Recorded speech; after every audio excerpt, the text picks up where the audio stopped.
네, 안녕하세요. 12월 16일 새벽 기도 시작하겠습니다. 기도드리겠습니다.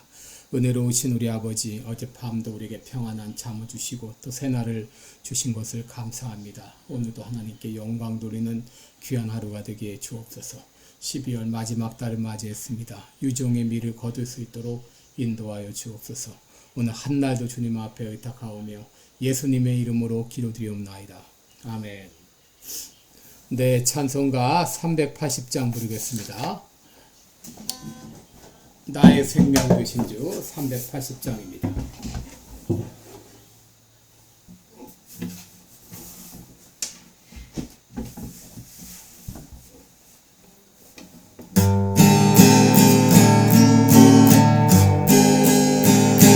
나의 생명 되신 주 주님 앞에 나갑니다. 주의 흘린 보혈로 정케 하사 받아주소서. 날마다 주를 찬송하겠네. 주의 사랑의 줄로 나를 굳게 잡아매소서. 괴로운 세상 지날 때 나를 인도하여 주소서. 주를 믿고 나가면 나의 길을 잃지 않겠네. 날마다 주를 찬송하겠네. 주의 사랑의 줄로 나를 굳게 잡아매소서. 세상 사랑할 때에 주를 더욱 사랑합니다.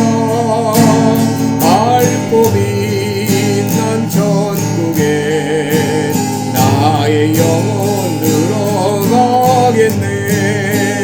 날마다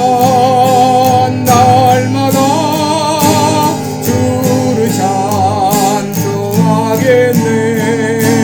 주의 사랑의 줄로 나를 굳게 잡아매소서.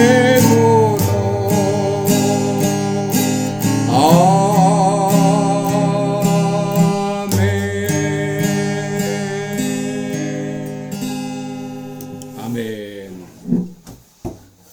네, 우리 오늘은 고린도후서 4장 2절로 4절까지 보겠습니다.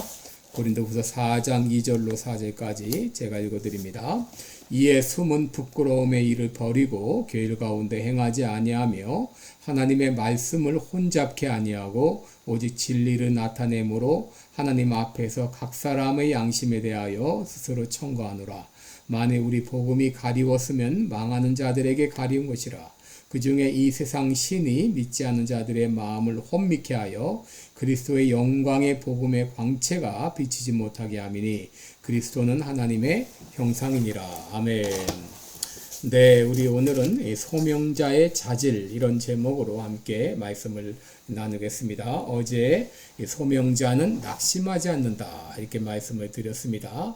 하나님께 분명한 소명을 받은 사람들은 어떤 시련이 오고 어떤 환란이 오고 사람들로부터 오해를 받고 어려움을 당할지라도 낙심하지 않습니다. 왜냐하면 하나님께서 소명자들에게 긍휼을 베풀어 주시기 때문이죠.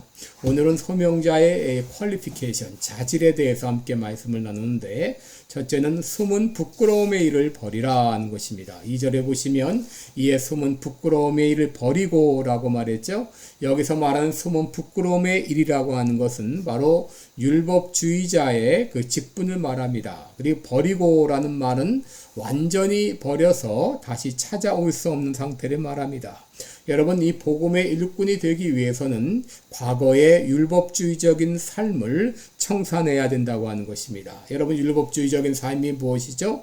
이것은 자신의 행위로 의롭다함을 받으려고 하는 것을 말합니다. 여러분, 예수님 당시 바리새인들은 예수님의 책망을 많이 받았는데 그들은 나름대로 상대적으로 의로웠고 철저히 법대로 살려고 애를 썼습니다. 그럼에도 불구하고 다른 사람들을 죄 짓는 것을 용납하지 못하는 그런 일이 있었죠. 그러면서 문제는 하나님 앞에서 자기의 의를 내세웠다고 하는 것이죠. 여러분, 이것이 율법주의적인 삶입니다. 하나님의 은혜가 아니라 자기의 의를 가지고 자기의 의를 내세우는 사람, 이것이 바로 숨은 부끄러움의 일인데 이런 율법주의적인 삶을 버리라 하는 것이죠. 그 다음에 둘째는 계율을 버리라 그랬습니다. 계율을. 이 계율이라고 하는 것은 목적을 위해서 수단 방법을 가리지 않는 것을 말합니다. 여러분, 이 계율이라고 하는 말은 고린도후서 11장 3절에 사단이 하와를 미혹한다. 이 미혹한다고 하는 단어와 같은 단어입니다. 그래서 이 계율은 자기의 목적을 이루기 위해서 수단 방법을 가리지 않는 이런 인간적인 생각을 버리라고 하는 것이죠. 여러분, 오늘날 상도가 땅에 떨어졌다, 그런 말을 하죠. 하나라도 더 팔기 위해서 윤리고 도덕이고 양심이고 다 실종된 상황입니다. 그리고 어떤 사람이 장사가 잘 된다 이런 소문을 들으면 누가 모르게 그곳 근처에 가서 또 가게를 오픈하죠. 그러다 보면 가게 둘 다 망하는 이런 일들이 생겨나게 됩니다. 여러분, 목회도 마찬가지입니다. 이 교회 목회도 인간적인 계율로 행하는 것이 아니라 철저히 하나님의 방법대로 행해야 됩니다. 여러분, 어떤 목사님이 교회를 개척하면서 이 광고를 냈는데요.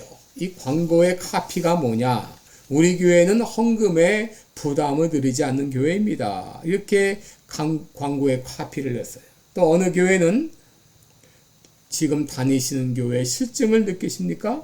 참신한 교회가 여러분을 기다리고 있습니다. 이런 카피를 한 사람도 있습니다. 여러분, 우리가 이 장사를 하던 혹은 목회를 하던 어떤 직장 생활을 하든 무엇을 하든지 간에 여러분, 속이는 방법으로는 안 됩니다. 괴율한 방법은 안 됩니다. 진정 우리가 하나님으로부터 소명을 받은 소명자라면 우리는 하나님의 방법대로 해야 될 것입니다. 괴율을 버려야 됩니다. 마지막으로 오직 진리만을 나타내야 됩니다. 여러분, 2절 중반절에 보게 되면 하나님의 말씀을 혼잡케 아니한다. 그리고 진리를 나타낸다. 그런 말이 나오죠. 여러분, 여기 혼잡케 한다고 하는 말은 가늠하다 혹은 올무를 놓다는 뜻도 있는데 부패하다는 뜻도 있습니다. 바로 하나님의 말씀을 부패한다고 하는 것이죠. 부패하게 한다는 것이죠. 오늘날 사단의 악랄한 의도는 복음의 명확성을 흐려놓는 올무를 놓아서 기독교의 본질을 왜곡시키고 믿지 않은 자들의 마음을 혼미케 해서 믿음에 나가지 못하게 하는 것이죠. 오늘날 많은 설교자들이 얼마나 인간적인 이야기들을 많이 합니까? 하나님의 말씀이 아니라 청중의 인기를 끌기 위해 사람의 말을 하는 경우가 얼마나 많습니까? 여러분, 당시 유대인들은 복음을 왜곡시켰습니다. 하나님의 말씀의 본질을 흐려놓았습니다. 그리하여 믿지 않는 자들의 마음을 혼미케 했습니다. 4절 말씀 보시면 이 세상 신이 믿지 아니하는 자들의 마음을 혼미케 하여 그리스도의 영광의 복음의 광채가 비치지 못하게 한다 그랬습니다. 여러분, 여기 혼미케 한다고 하는 말은 소경이 되게 한다, 보지 못하게 한다, 그런 말입니다. 여러분, 오늘날 많은 사람들이, 믿지 않는 사람들이 복음에 가까이 오지 못하는 것은 사단이 그 마음을 혼미케 해서 그 마음의 영적인 눈을 가리워서 복음의 광채가 비치지 못하게 하기 때문이죠. 여기에는 우리 목회자의 책임도 많이 있습니다. 소명자가 소명자의 책임을 다하지 못할 때 말씀을 명확하게 분명하게 전하지 아니하고 세상에 만담을 전하고 세상의 이야기만을 전할 때 사람들의 마음이 혼미케 됩니다. 그러기에 바울은 말하기를 나는 다른 사람들과 같이 말씀을 혼잡게 하는 일을 하지 않겠다. 오직 진리만을 나타내겠다. 분명한 나팔을 불겠다. 라고 말합니다.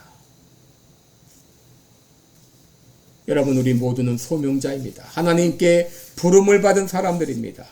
여러분, 우리는 이 일을 할 때에 내 안에 부끄러움이 없어야 됩니다. 숨은 부끄러움의 일을 버려야 됩니다. 그리고 속임수를 써서는 안 됩니다. 철저히 하나님의 방법대로 해야 됩니다. 더 나아가서 하나님의 말씀만을 전해야 되겠습니다. 인간의 말이 아니라 하나님의 말씀을 전함으로 말미암아 복음의 광채가 믿지 않는 자들의 마음에 분명히 비치도록 해야 될 책임이 우리에게 있다는 것을 오늘 말씀을 드립니다.